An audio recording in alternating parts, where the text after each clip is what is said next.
आज की छोटी सी बात। हर दर्द का इलाज नहीं मिलता दवा खाने में।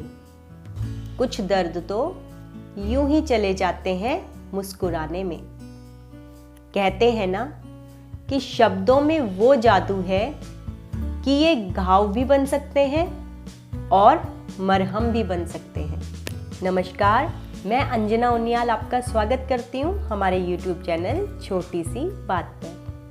दोस्तों, मेरे ख्याल से हमारी उम्र के लगभग सभी लोगों ने मालगुडी डेज का नाम तो ज़रूर ही सुना होगा। इसी के निर्माता पद्म विभूषण तथा साहित्य अकेडमी अवार्ड जैसे खिताबों से नवाजे जा चुके श्री R.K. नारायण जी की एक कहानी आज मैं आपको सुनाने वाली हूँ। तो चलिए सुनते हैं इनकी इस सुप्रसिद्ध रचना को। इस कहानी में डॉक्टर रमन एक बहुत ही एक्सपीरियंस डॉक्टर होते हैं जो कि अपने पेशेंट्स का बहुत ही बेहतरीन इलाज किया करते थे। लेकिन अपने इलाज से अधिक वे अपने स्ट्रेट फॉरवर्ड होने के लिए जाने जाते थे।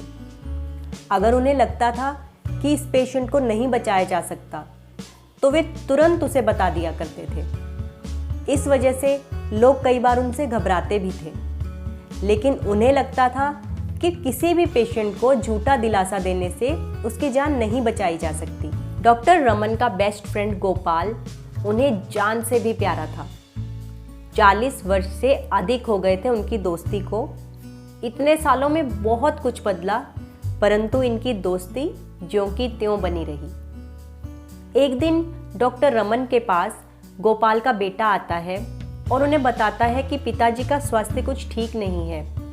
यह खबर सुनते ही डॉक्टर रमन फटाफट उनके घर पहुंचते हैं और तुरंत ही अपने दोस्त का चेकअप करना शुरू कर देते हैं। रमन अपने जिगरी दोस्त की ऐसी हालत देखकर बहुत ज़्यादा घबरा जाते हैं और उनके फैमिली मेम्बर्स से कहते हैं कि आप लोगों को इसकी हालत के बारे में मुझे थोड़ा जल्दी बताना चाहिए था। इसके बचने की उम्मीद बहुत ही कम है। अब गोपाल भी रमन से पूछता है कि मेरी हालत कैसी है, क्या मैं बच पाऊंगा या नहीं। गोपाल जानता था कि रमन की बात अचूक होगी, इसलिए वह दिल खोलकर उसे बताता है कि दोस्त, मैं इसलिए ऐसा पूछ रहा हूँ कि यदि मेरे पास समय कम है तो मैं अपने विल साइन कर देना चाहता हूँ, ताकि मेरे जाने के बाद मेरी फैमिली में प्रॉपर्टी को लेकर कोई विवाद ना हो। डॉक्टर रमन को गोपाल की इन बातों से बहुत दुख पहुँचता है। उसके इस दुनिया से चले जाने की कल्पना मात्र ही उसका दिल झकझोर कर रख देती है। हालांकि गोपाल की हालत देखकर उसे यकीन था कि ये कुछ ही समय का मेहमान है, लेकिन फिर भी वह अपने दोस्त को इस तरह खोना नहीं चाहता था।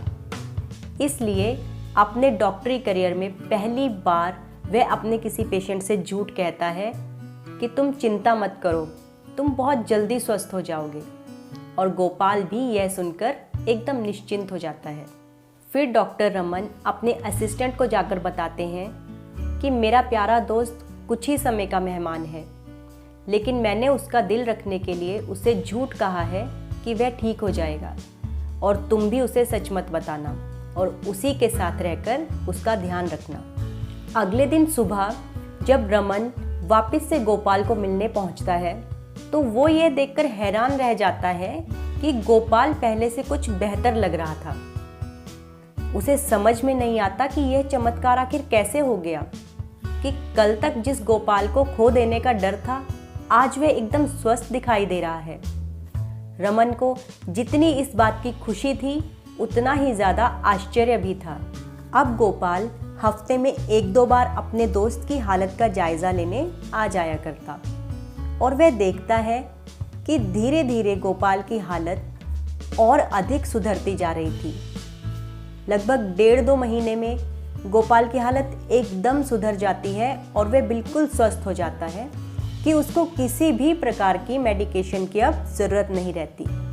अब डॉक्टर रमन अपने असिस्टेंट को एक दिन अपने ऑफिस में बुलाते हैं और उसे कहते हैं कि यह सब तुम्हारी मेहनत और सेवा का ही कमाल है जो आज मेरा दोस्त एकदम स्वस्थ हो गया है, और इसके लिए मैं तुम्हारा बहुत धन्यवाद करता हूँ। इस पर असिस्टेंट कहता है कि सर, यह मेरी मेहनत का कमाल नहीं है, यह सब कमाल उन जादुई शब्दों का है जो आपने अपने दोस्त से उस दिन कहे थे। आप माने या ना माने, पर यदि आपने उनको झूठा दिलासा नहीं दिया होता कि वे स्वस्थ हो जाएंगे तो शायद वे कब के इस दुनिया को अलविदा कह चुके होते। लेकिन उनको आपकी बातों पर यकीन था।